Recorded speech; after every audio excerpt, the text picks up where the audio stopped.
يا ربي فارحم والدينا يا ربي وارحمنا جميعا يا ربي وارحم كل مسلم يا ربي صل على محمد يا ربي صل. Bismillahirrahmanirrahim. Assalamualaikum warahmatullahi wabarakatuh.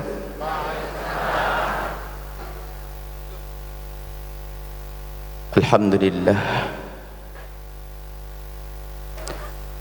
Alhamdulillahilladzi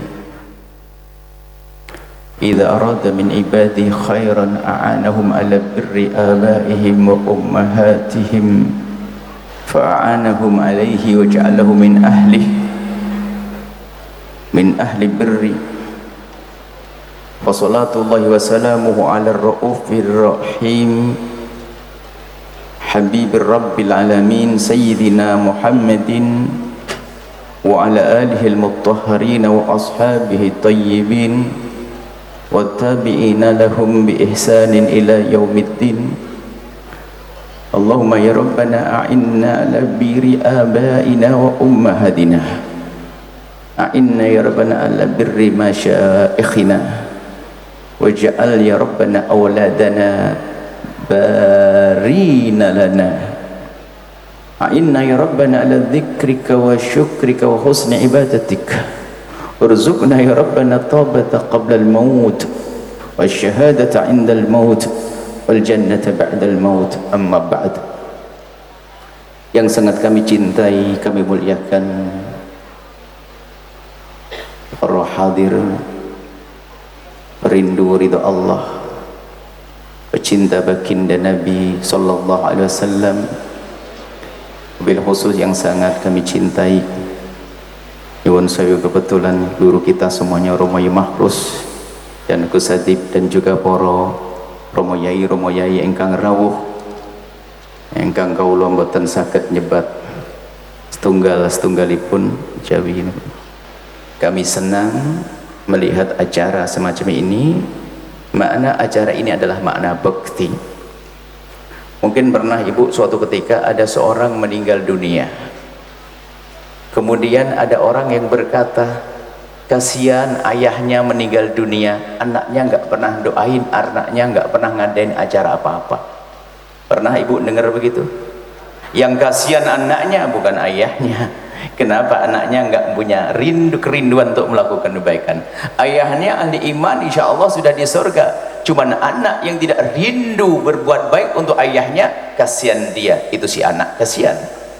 Maka kami sampaikan kepada semua bahwa kalau kita mengadakan acara seperti ini, mendoakan, berkumpul, bersedekah dan seterusnya, ini kepentingan kita sebagai anak, kepentingan kita sebagai anak agar dicatat kita sebagai anak yang punya bakti kepada orang tua. Adapun ayahanda, coba Abah Haji Zaini punya banyak kebaikan, ada masjid yang dibangun dan mungkin sedekah-sedekah kepada pondok pesantren dan yang lainnya.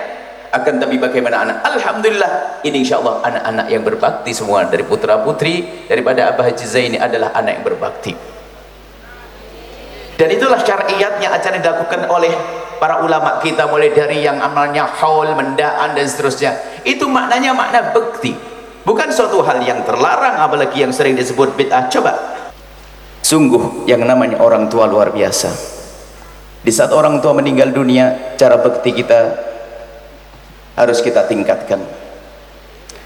Kita tidak membicarakan tentang keluarga Abah Haji Zaini, insya Allah anak-anak beliau insya Allah anak soleh solehah. Akan tapi khawatir ada di antara yang hadir ini punya keluarga yang belum bisa mengatur keluarganya, sehingga banyak kalau orang meninggal dunia yang terjadi adalah keributan.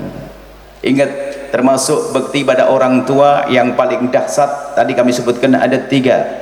Yang pertama, kalau Anda berdoa, doakan orang tua. Hei para anak-anak yang orang tuanya telah meninggal dunia, gurunya telah meninggal dunia, istrinya telah meninggal dunia, atau suaminya sekarang setelah meninggal dunia, ayo tingkatkan bakti kita kepada orang tua yang telah mendahulu kita. Yang pertama adalah jangan anda berdoa kecuali beliau-beliau anda bawa dalam doa-doa anda. Ini cara bekti yang pertama. Kadang kita sebagai seorang anak, doanya panjang, rezeki banyak, macam-macam, ibundanya ditinggalkan. Kenapa ditinggalkan? Karena memang tidak sambung hati dengan orang tuanya. Wabil khusus keluarga daripada Abah Haji Zaini mendoakan orang tuanya. Yang kedua adalah tanda bekti kepada orang tua yang telah mendahului kita adalah jika kita punya sesuatu, maka potonglah rizki kita dan berikan kepada orang tua, transfer kepada orang tua. Ibaratnya begini, ada seorang anak menyesal, dia tidak sempat berbakti dengan benar waktu ayahanda atau ibundanya masih ada. Setelah meninggal dunia baru ada penyesalan, dia menyesal katanya, lalu dia ingin berbakti. Apa yang bisa kita lakukan?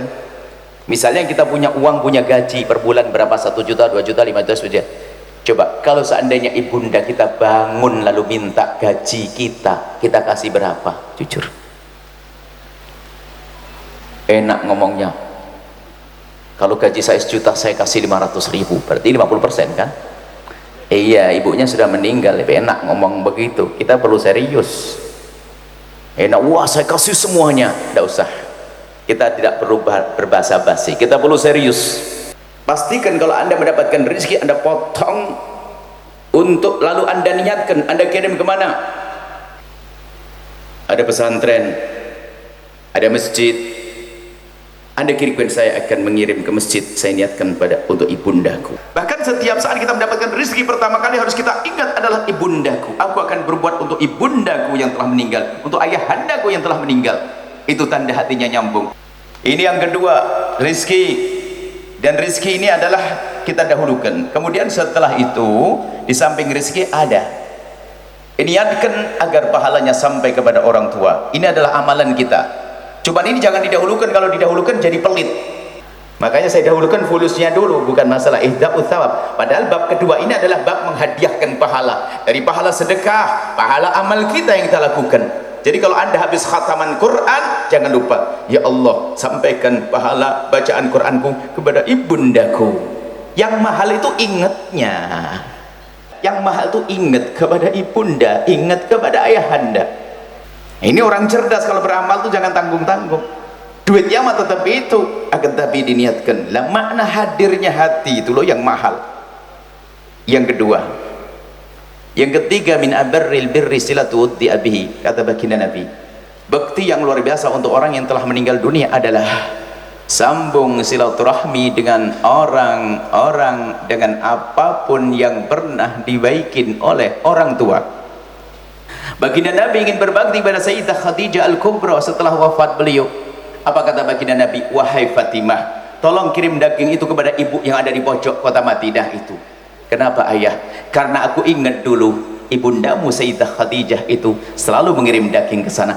Dilanjutkan. Maka sebagai seorang anak ingin berbakti pada orang tuanya, apa yang pernah dilakukan dari kebaikan orang tua dilanjutkan. Jika dulu nyantuni fakir miskin di sana, disambung. Kalau dulu senang melakukan kebaikan, sambung. Karena apa? Itu hobi, kesenangan orang tua. Ayo kita lanjutkan. Itu tanda bekti kita sebagai seorang anak. Karena mungkin rezeki kita tidak sebanyak orang tua, tetap kita laksanakan. Mungkin lebih sedikit. Kalau dulu uang tinggal 1 juta, kita 500.000. Akan tapi berupayalah untuk melanjutkan kebaikan yang pernah dibangun oleh orang tua. Itu adalah makna bekti. Ayo kita baikin. Tetangga kita baikin. Coba kira-kira siapa sih yang paling dibaiki orang tua kita? Yang dibaiki orang tua kita adalah ya anak-anak orang tua kita. Siapa mereka? Saudara. Mungkin ibunda kita masih ada, atau kebalikannya, ibunda kan istrinya ayahanda. Berarti ibunda ini harus orang yang aku perlakukan dengan baik dan sangat baik. Saudara-saudaraku adalah anak ayah-ayahku. Ayahku pasti baik dengan anak-anaknya, maka aku harus baik dengan anak-anak ayahku, yaitu saudaraku. Makanya termasuk durhaka yang sangat besar dan dosa yang sangat besar adalah seorang anak yang merebut waris saudaranya.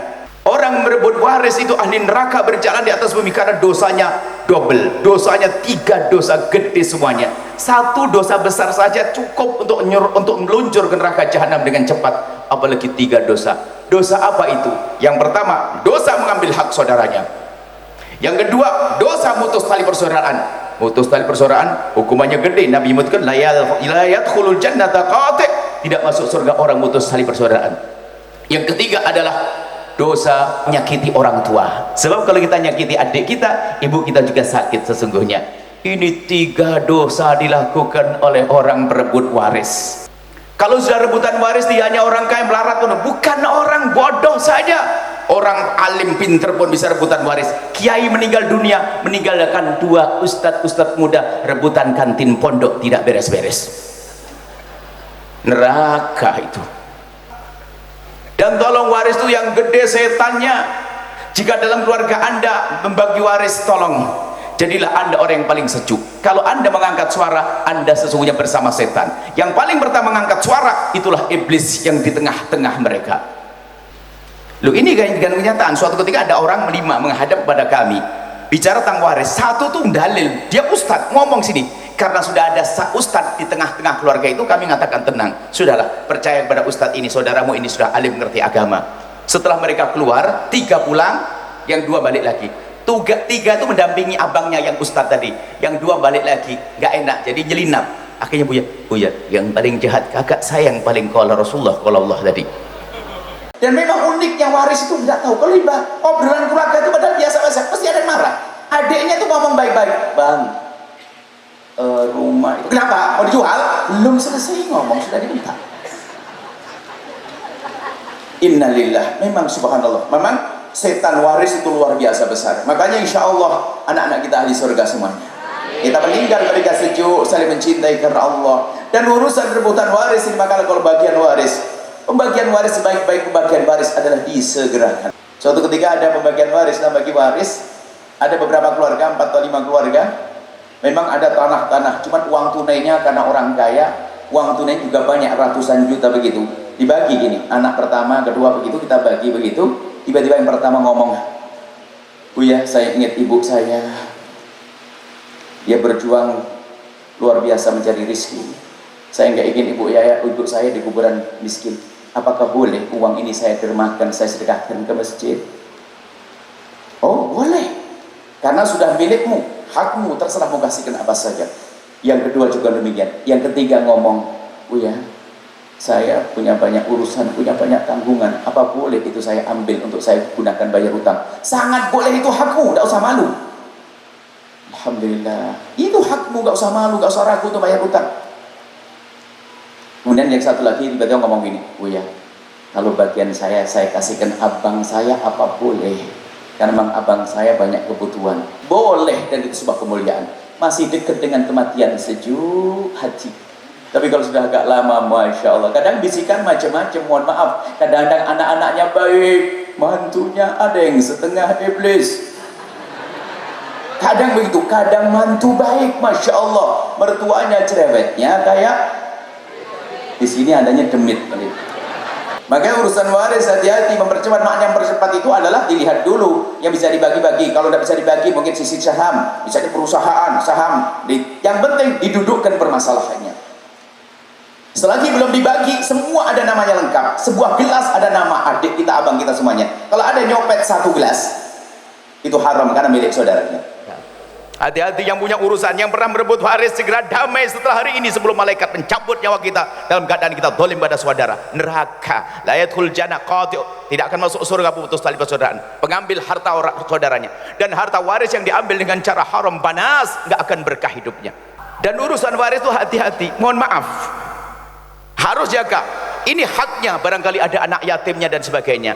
Ngadakan acara tahlilan dan sebagainya, acara itu tidak boleh diambilkan dari harta waris. Hukumnya haram kalau tidak ada persetujuan dari semuanya, apalagi dari anak waris. Sebab semuanya itu adalah milik saudara-saudaranya. Kadang-kadang yang paling pinter, yang paling kaya main enak sebelah kerbau, sebelah ini. Yang fakir, aduh kerbauku sembelih lagi, aduh sembelih lagi. Nggak berani ngomong sama abangnya. Awal kebencian.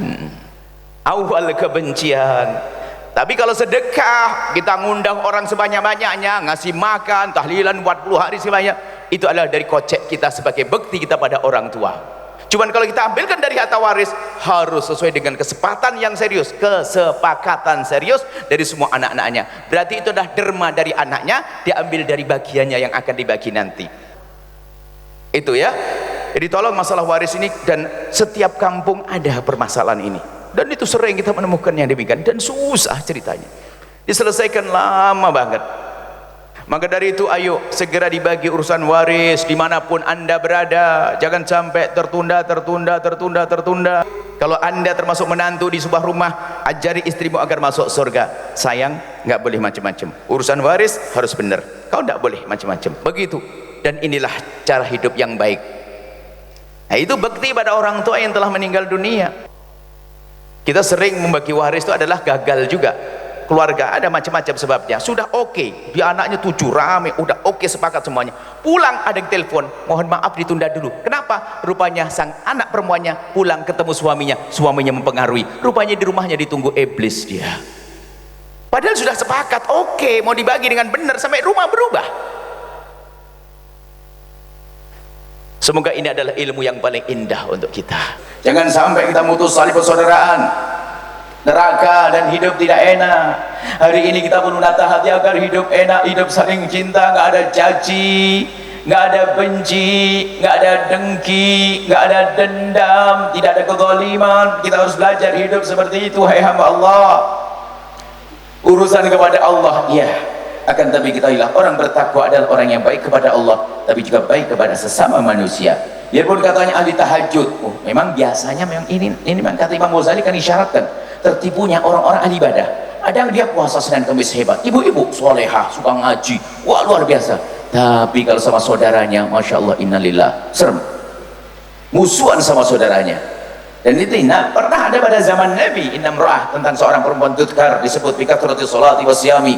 Oh, puasanya banyak, sholatnya banyak, cuman ternyata dia putus tali persaudaraan. Anda ahli surga semuanya. Anda wahai para suami, dimanapun anda berada, jadikan istrimu semakin hari semakin baik dengan bapak ibunya. Jangan anda ganggu istrimu untuk berbuat baik pada bapak ibunya. Kalau anda punya istri yang solehah, yang dia sangat baik dengan bapak ibunya, yang dia sangat bekti pada bapak ibunya, maka dia istri yang solehah, layak kau titipkan benih di rahimnya, wahai bapak yang soleh. Tapi kalau istri itu masya Allah sama ibunya tolak pinggang, caci maki, marah dan sebagainya, sudahlah, tinggalkan. Karena apa? Anda kalau punya anak dari dia, jangan-jangan anaknya nurun dia nyaci maki anda. Mau apa? Wahai para istri, ajari suamimu agar semakin hari semakin baik dengan bapak ibunya. Termasuk pembagian waris. Anda sebagai seorang istri, jika suami anda lagi bagi waris, pesan, abang, awas neraka, saya ingin surga abangnya, jangan macam-macam abang. Memang kadang-kadang banyak jin pakai kerudung. Anda bukan, Anda ahli surga. Amin, saya husnudzon. Ini ada sebagian masya Allah perempuan-perempuan merusak suaminya, sehingga suaminya senang berantem, ribut dalam keluarganya gara-gara istri. Begitu sebaliknya. Dan kisah Al-Qamah, biarpun riwayat itu diperselesaikan, kan kisah seorang anak yang dulu baik sama ibunya berubah gara-gara mantu. Padahal kalau orang mengerti cara merayu yang dahsyat, ibu ngerti merayu yang dahsyat. Ibu yang solehah, suami anda ajak belanja ke sebuah toko di pasar. Suami anda nemeni anda, ibu. Setelah suami nemeni, anda ngambil minyak goreng 1. Tiba-tiba suami ngomong, yang tambah 1 dong, jadi 2 kilo. Akhirnya anda mengambil, pulang sampai di rumah anda menata belanjaan, ditaruh di rak. Lalu yang tambahan tadi anda tanya ke suami, bang mau diapain ini? Dibungkus. Loh kok dibungkus? Sudahlah, ini bungkus. Mau diapain lagi? Dikirim sayang. Dikirim kemana bang? Dikirim ke ibu. Ibu apa nggak sudah meninggal? Bukan ibuku sayang, tapi ibumu cantikku. Jatuh hati. Ternyata hadiah untuk ibunda dari sang suami. Jatuh cinta tuh suami. Ya Allah, istriku ingat ibuku, aku saja lupa dengan ibuku. Masya Allah, dahsyat seperti itu. Bahkan istri yang hebat saat mendengar suaminya transfer ke uminya, ibunya sang suami, abang baru kirim duit ya ke ibunya abang. Iya, berapa abang kirim? 2,5. Abang kirim 2,5. Kenapa anda ngomong saya tambah 5 juta abang. So itu baru istri yang hebat. Istri kok ngeruwetin, suami ngeruwetin. Suami baca kitab Ukululidain salah baca. Kamu nggak boleh ke ibumu, nggak boleh ke ayahmu, pokoknya kamu sudah serahkan pada aku. Memangnya dia tuh kambing atau kerupuk? Baik, saya lanjutkan. Kemudian di saat waris mau dibagi, memang sebaik-baik waris itu dibagi, didudukkan permasalahannya, biarpun tidak dihancuri, tidak rumah ini nanti ke depan siapa, dinotariskan dan sebagainya. Sebab kalau sudah panjang kisahnya, setan yang berbicara. Kemudian ingat, membaginya harus dengan lembut, dengan keindahan. Yang keempat adalah wasiat. Wasiat apa kira-kira? Tapi hati-hati urusan wasiat. Wasiat itu ada yang wajib dipenuhi, ada wasiat yang haram dipenuhi. Macam-macam wasiat. Jangan mentang-mentang wasiat harus penuhi. Wasiat yang haram ada. Nah, kalau abah meninggal nanti tolong nak sumbang itu. Ada 4 anak suka mabuk tuh, belikan setiap hari. Wah, ini wasiat ngaco namanya. Alhamdulillah di saat mendengar begini banyak orang. Ada kita beberapa pesantren masjid. Ya, saya ingin bangun pondok. Saya berikan kepada ibundaku yang telah wafat. Hebat. Kau kaya, ibumu kaya. Saya ingin bangun masjid agar ibuku kaya di akhirat. Bagus, cakep kau. Dan yang terakhir, tolong sambung silaturahmi yang banyak. Dan dinikmati kalau ngadain anda di rumah anda, bisa acara sebesar ini, bisa paling tidak ya acara dengan keluarga sekecil-kecil, tidak ada masalah. Yang penting adakan acara di dalamnya ada doa, ada sedekah, kemudian ada silaturahmi. Ini silaturahmi di antara kita. Kita belum pernah ketemu sebelumnya. Ini sebab Abah Haji Zaini wafat, mendaknya kita ketemu. Ini tanda orang soleh. Orang soleh, orang baik itu tandanya setelah meninggal dunia itu menghidupkan hati yang telah mati. Orang yang dulu ribut jadi damai. Orang yang nggak kenal Allah jadi kenal Allah. Nggak baik menjadi baik. Nah ini gara-gara beliau wafat kita bisa ketemu. Insya Allah tanda orang baik. Beliau orang baik, insya Allah. Keluarganya orang baik, anak-anaknya orang baik, dan sepertinya juga dekat para ulama-ulama. Dan kami pesankan kepada putra-putri Abah Haji Zaini, tolong kiai-kiai, ulama-ulama yang selama ini dekat dengan ayahanda, terus sambung. Jangan putus. Itulah bukti anda yang sesungguhnya. Dan itu sudah dilakukan. Hanya kami kukuhkan saja, Masya Allah. Tapi untuk yang lainnya, anda berpikir tentang rumah tangga anda, keluarga anda. Rumah anda bagaimana, ibu? Jangan sampai rebutan waris bertahun-tahun, takutlah kepada Allah. Urusan rebutan waris, Masya Allah, bahaya banget. Sudah selesai kita kisah tentang urusan keluarga. Hari ini kita ingin membiasakan kita punya lesan yang baik. Jangan biasa mencaci, wahai hamba Allah. Jangan biasa ngolok, wahai hamba Allah. Termasuk jika anda ini setelah lagi kan pemilihan presiden, sanjung bosmu sesuka hatimu, dengan catatan jangan caci bos yang lainnya. Sanjung calon presidenmu sesuka hatimu, tapi tolong jangan caci calon presiden yang lain. Jika ini dipegang, hidup indah. Kita bisa menentang bersama. Orang biasa komentar, anda sekarang, kita tidak ngurus orang di sana. Jangan biasa ada komentar jelek. Kalau anda tidak cocok, anda doain. Orang beriman begitu. Kalau kita melihat orang melakukan kesalahan, bukan kita tepuk tangan, syukurin lo, enggak. Bukan kita mencaci, tidak. Tapi kita mendoakan, ya Allah, itu tetanggaku, ampuni dia, berikan kebaikan. Jangan biasa mencaci dan jangan biasa mengolok. Mencaci, mengolok bukan cara hidup yang diajarkan baginda. Caci maki, olok-olok, kadang suami istri caci maki, olok-olokan. Ada atau tidak? Ada caci maki, olok-olokan, Masya Allah. Sudah begitu anaknya 11. Gimana hidup orang begitu tuh? Maka ini rambu-rambu juga, hei para istri, jika engkau menemukan kekurangan pada suamimu, fisik atau apapun, jangan kau sebut sampai engkau mati. Kekurangan apapun, warna kulit, hidung, wajah, segala macam, jangan disebut sampai kau mati. Karena menyebut kekurangan adalah menyakitkan, dan menyebut kekurangan yang jelas adalah mencaci. Biasakan, pastikan anda dia mencaci. Saya berusaha untuk tidak mencaci, biarpun kadang juga nggak sadar kita mencaci. Kalau tidak belajar mulai hari ini, tahan mulut kita, mau jadi apa kita? Kita selama ini terus diuji dengan perbedaan. Hebatnya orang di saat berbeda tetap dia bisa menahan diri untuk tidak merendahkan orang lain. Termasuk kita melihat orang fakir, kita melihat orang bermaksiat, pandangan kasih sayang. Pernahkah kita menangis di saat melihat orang bermaksiat? Atau malah kita sombong, astagfirullah. Kadang kita berbuat baik. Ada ibu katanya masyhur dengan tahajud. masyhur dengan tahajud, masyhur sama suami istri tahajud, sholat maghrib, wah luar biasa. Di tengah malam jam 2 malam tiba-tiba di rumahnya ada di gangnya ada suara motor. Rupanya sang ibu yang katanya solehah ahli ibadah buka gordennya, kelambunya dibuka, ternyata tetangganya anak gadis yang umur 20 tahun yang masih perawan itu dianterin seorang laki-laki. Apa katanya sang ibu haji yang solehah? Katanya, Pak Haji, Pak Abah, kenapa? Anak tetangga perempuan segede itu dibawa laki-laki dianterinnya begini. Kata suaminya, Ma, astagfirullah, ibunya dulu juga gitu.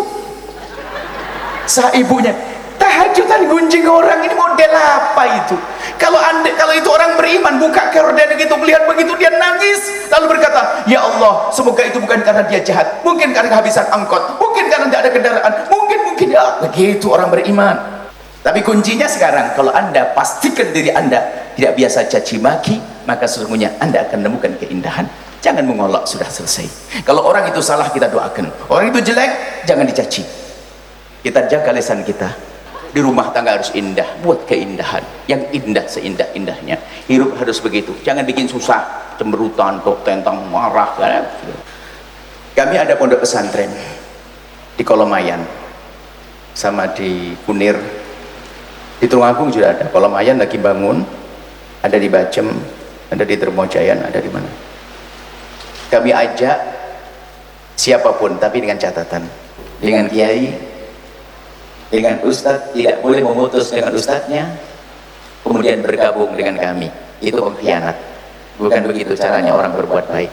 Justru guru-guru Anda semakin dekat, semakin erat, baru Anda bergabung dengan kami. Ada program pondok, ada di Kolomayan, tempat kelahiran kami.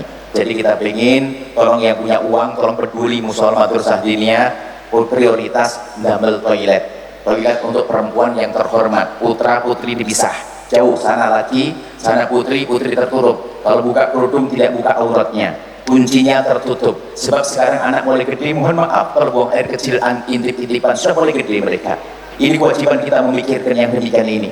Jangan hanya memikir sesuatu yang tapi ini penting sekali. Khususnya kiai-kiai kampung, ustadz-ustadz kampung, itu wali tersembunyi, hebat wali. Makanya jangan gampang Anda terpesona dengan ustadz terkenal. Anda tidak pernah bergaul dengannya, kan begitu ya? Itu kiai kampung Anda itu loh, yang selama ini sibuk ngurusi Anda. Waktu mbah Anda wafat, siapa yang ngurusi? Kiai kampung. Kiai kampung itu pegangi. Ini nggak jadi Anda sholat, waktu Anda mati nanti dia ngelatih loh ya. Saya pun ketemu Anda baru sekali kan. Sekarang kalau sudah punya, makanya termasuk ini prinsip. Kalau ada sebuah masjid, modelnya diundangkan kiai-kiai terkenal, saya tidak mau datang. Karena ini merusak jamaah. Biasanya jamaahnya dengan ustadz terkenal. Bikin ustadz kampung, padahal ustadz kampung itu wali tersembunyi. Nggak ada yang datang, betul nggak? Sepi gitu. Jadi tolong kiai kampung, ustadz di kampung yang masya Allah, Anda ingat ngaji-ngaji di kampung, di madrasah, kiai ustadznya sambil kerja, apalagi kalau musim panen, derep gitu, derep telat, kesusu, mari adus kesusu ngajar, neng kupingnya sabun pelok, masya Allah. Diparing ini pengalaman kalau ngisani, ini tiap ikhlas gitu, wali-wali tersembunyi. Apa enek dosen gelem ke duit sakmono? Mboten diparingi arto sabun tok, dikai duit 50.000 satu diambungi orang mergo hubudunnya, mergo iki berkah. Jadi wali, niku sing sangat berhak untuk Anda hormati. Kalau ustaz terkenal wae hormati. Dan ini hakikat, saya ngomong hakikat. Saya merasakan gimana saya belajar dulu di Isop. Kulo ning Kolomayan, kulo ning Cangkringan, ning Kolomayan, Sreden. Kulo sami jenengan tonggo. Corone ngaji nggih kulo kali sami jenengan. Kulo dereng terlistrik iki. Zaman dereng terlistrik. Lampu keplek. Pungkasan cerita kami ini mohon nggih jenengan peduli kalimat madrasah diniyah. Gimana dihidupkan? Kalau bisa setiap majelis taklim ojo murid majelis itu. Majelis taklim yang aku adakan wah ibu-ibu cerita untuk menggalang dana, untuk menghidupkan madrasah ustadz itu. Ayo, ini baru hebat. Ini baru pengajian. Kalau Anda pulang dan dengar, berarti yang lain juga Anda dengar. Insyaallah siap.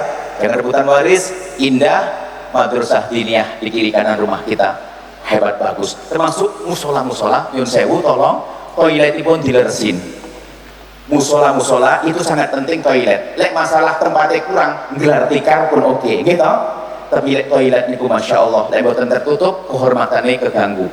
Maksud kawula jenengan gadah majelis taklim fatayat yang dibentikan wonten harus ada program yang nyata menghidupkan kembali madrasah-madrasah diniyah di kampung, ustadz-ustadznya itu diperhatikan insyaallah. Bismillah, alhamdulillahirrahmanirrahim. Allahumma salli ala habibina sayyidina Muhammad wa ali sayyidina Muhammad. Allahumma ya Allah ya Rahman ya Rahim, pandang kami dengan kasih sayang dan cinta darimu, berikan kepada kami segala kebaikan di dunia dan di akhirat. Ya Allah kami mohon ya Allah, ya Allah, ya Allah, yang menjadi sebab kami bertemu di tempat ini Abah Haji Zaini. Ya Allah, kami berkumpul di saat ini sebab beliau, maka kami mohon ampuni beliau, angkat derajat beliau, jaga keluarga beliau ya Allah, dan jaga hati kami semua. Jadikan kami hamba yang saling mencintai karenamu ya Allah, dan kami mohon jadikan kami anak yang benar-benar bisa berbakti pada orang tua kami ya Allah. Jadikan kami anak bisa berbakti pada orang tua kami, dan jadikan anak-anak kami kelak anak yang bisa berbakti pada kami. Kami mohon ya Allah, jauhkan kami dari permusuhan dengan saudara kami, jauhkan kami dari kebencian, jauhkan kami dari dendam. Maka kami mohon ya Allah, jika ada orang menyakiti kami, ada orang zalim pada kami, ada orang aniaya kepada kami, ada orang menfitnah kami, ada orang menggunjing kami mohon ya Allah jangan hukum dia ya Allah, karena dia umat kekasihmu Nabi Muhammad. Jauhkan kami dari memutus tali persaudaraan karena rebutan waris ya Allah, karena rebutan waris ya Allah. Jauhkan kami dari memutus tali persaudaraan. Kami mohon jauhkan kami dari sebab kehinaan, jauhkan kami dari meninggalkan sholat. Tetangga-tetangga kami jika ada di antara mereka yang sering meninggalkan sholat, kami mohon ya Allah jadikan mereka ahli sholat dan ampuni mereka ya Allah. Jika ada di antara kami ada hamba-Mu yang pernah terpeleset terjerumus dalam hina dan busuknya zina, kami mohon ya Allah berikan kesadaran dan ampuni ya Allah, dan tutup aibnya di dunia sehingga di dunia tidak terhinakan, dan tutup aibnya di akhirat sehingga di akhirat tidak kau hukum lagi ya Allah. Bencikan pada zina dan buka pintu halal, dan kami mohon cukupkan kami dengan yang halal darimu, jauhkan kami dari yang haram. Dan kami mohon ya Allah seperti Engkau pertemukan jasad kami, pertemukan hati kami dalam cinta karenamu ya Allah. Yang sempit rezeki lapangan rezeki mereka dengan rezeki yang halal penuh berkah, yang sakit sembuhkan, yang punya hutang mudahkan kami dalam bayar hutang-hutang kami, yang bekerja di tempat ini, yang datang ke tempat ini. Dan kami mohon ya Allah, ya Allah jaga iman kami, tetapkan akidah kami dalam akidah yang Kau ridai ya Allah, akidah yang Kau ridai ya Allah, akidah yang Kau ridai ya Allah. Ya Allah jika ada di antara yang hadir ini ada yang tersinggung perasaannya oleh kalimat-kalimat kami mohon ganti dengan kebahagiaan, ganti dengan keindahan, ganti dengan kelapangan rezeki. ربنا آتنا في الدنيا حسنة وفي الآخرة حسنة وقنا عذاب النار وصلى الله على سيدنا محمد وعلى آله وصحبه وسلم والحمد لله رب العالمين آمين آمين. الفاتحة. عليه وسلم يا ربي وارضى صحابة يا ربي صل عليه وسلم يا ربي واغفر لكل مذنب يا ربي لا تقطع رجانا يا ربي يا سميع دعانا يا ربي بلغ لنا سرورا يا ربي صل على محمد يا ربي صل عليه وسلم يا ربي صل على محمد يا ربي صل عليه وسلم سلام عليك سيد الأنبياء السلام